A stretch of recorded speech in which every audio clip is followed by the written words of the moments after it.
अपने विचारों पर ध्यान दो, क्योंकि वह तुम्हारे शब्द बनेंगे। अपने शब्दों पर ध्यान दो, क्योंकि वह तुम्हारे कर्म बनेंगे। अपने कर्मों पर ध्यान दो, क्योंकि वह तुम स्वयं बनोगे। गलती उसी से होती है जो मेहनत से काम करता है।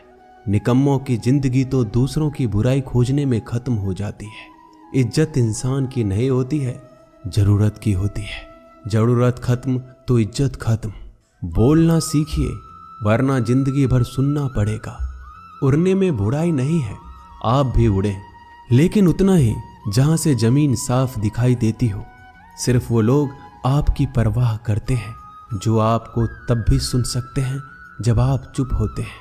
चिंता उतना ही करिए जितने में काम हो जाए, उतना नहीं कि जिंदगी ही तमाम हो जाए। आप अपने शब्दों को चाहे जितनी भी समझदारी से बोलिए, लेकिन सुनने वाला अपनी योग्यता और अपने मन के विचारों के अनुसार उसका मतलब निकालता है।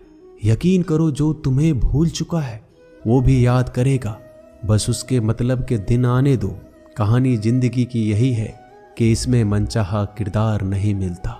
जिंदगी तो अपने दम पर ही जी जाती है।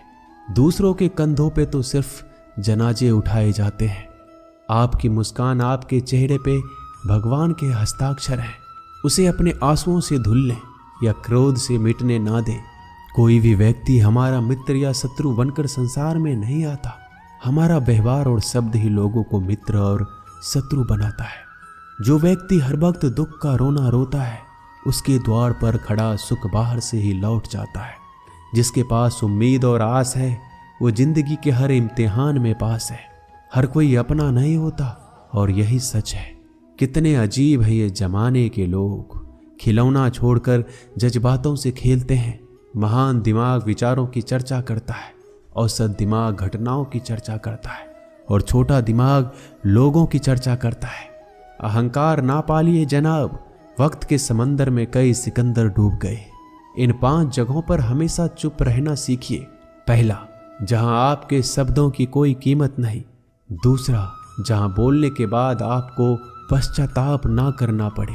तीसरा, अगर आपके बोलने से किसी का दिल दुखता हो। चौथा, अगर आप गुस्से में हो, क्योंकि इंसान गुस्से में बिना कुछ सोचे समझे कुछ भी बोल देता है। और पांचवा, जहां आपको समझदारी से कोई सुनने वाला ना हो। किसी का कष्ट देखकर अगर तुम्हें भी कष्ट होता है तो समझ लेना तुम्हारी आत्मा में परमात्मा विराजमान है। सिर्फ सुकून ढूंढिए, जरूरतें कभी भी पूरी नहीं होती। जिंदगी में सारा झगड़ा ख्वाहिशों का है। ना तो किसी को गम चाहिए, ना किसी को कम चाहिए। जिसके इरादे हमेशा साफ होते हैं, कई बार लोग उसी के खिलाफ होते हैं। जो तुमसे तंग आ जाए उसे छोड़ दो, क्योंकि बोझ बन जाने से याद बनना बेहतर है। झूठ की खरीदारी ज्यादा दिन तक नहीं टिकती। सच एक ही सही अंत तक साथ देता है। किसी इंसान के आज को देखकर उसके भविष्य का मजाक मत उड़ाओ, क्योंकि समय में इतनी शक्ति है कि वो कोयले को भी धीरे धीरे हीरे में बदल देता है। समय जब फैसला करता है तो गवाहों की जरूरत नहीं पड़ती। इंसान का काम तमाम करने वाला शब्द है। कल करूँगा, ना तो अधिक बोलना अच्छा है, ना ही जरूरत से ज़्यादा चुप रहना। जैसे बहुत अधिक वर्षा होना भी अच्छी बात नहीं है, और बहुत अधिक धूप भी अच्छी नहीं होती। विचार कीजिए, हमारा जन्म हमारी मर्जी से नहीं होता, ना हमारा मरण हमारी मर्जी से होता है। इस जन्म मरण के बीच में होने वाली सारी व्यवस्था हमारी मर्जी से कैसे हो सकती है।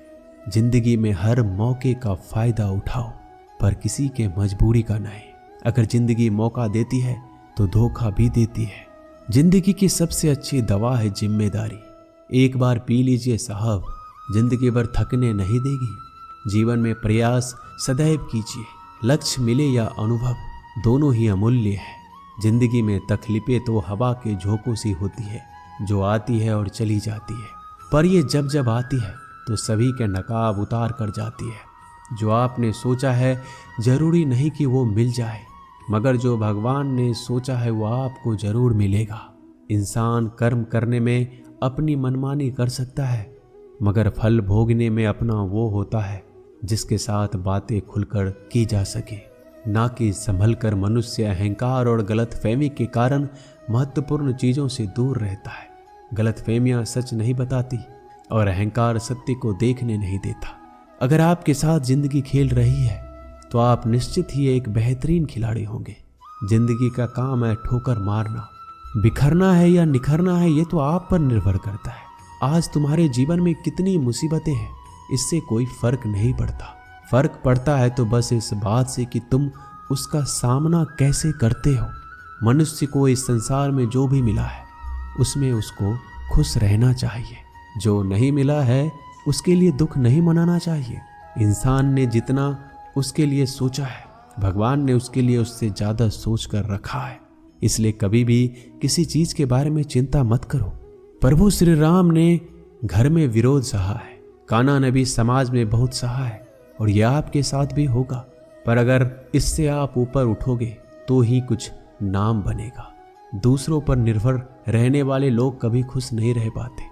इसलिए इस लायक बनिए कि आपकी इच्छाओं का आप स्वयं पूरा कर सके। एक गांव में आग लग गई। आग बढ़ती जा रही थी। गांव वाले अपनी जान बचाने हेतु इधर उधर भाग रहे थे। एक चिड़िया ने इस दृश्य को देखा और अपनी चोंच में पानी भरकर आग बुझाने का प्रयास करने लगा। वो बार बार अपनी चोंच में पानी लाती और आग पर डालती।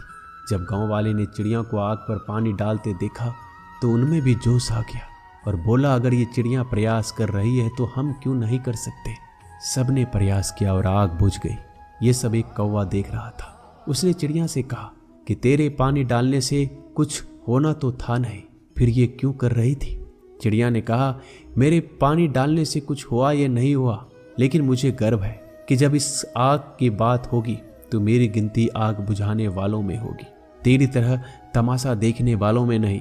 एक बार एक किसान अपने खेत में काम कर रहा था। खेत में काम करते करते किसान की घड़ी खो गई।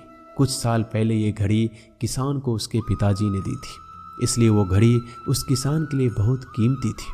अब किसान सब काम छोड़कर घड़ी ढूंढने लगा, लेकिन बहुत देर होने के बाद भी वो घड़ी नहीं मिली।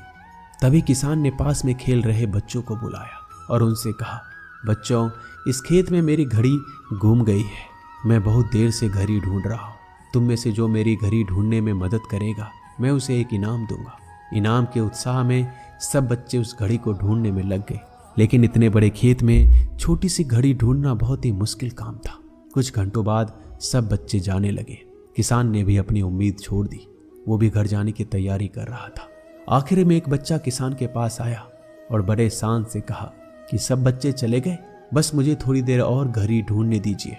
किसान ने कहा, ठीक है, मैं कुछ देर बाद आता हूँ, तुम देखो जब तक घड़ी मिलती है या नहीं। किसान जब 20 मिनट बाद आया तब बच्चे के हाथ में घड़ी थी।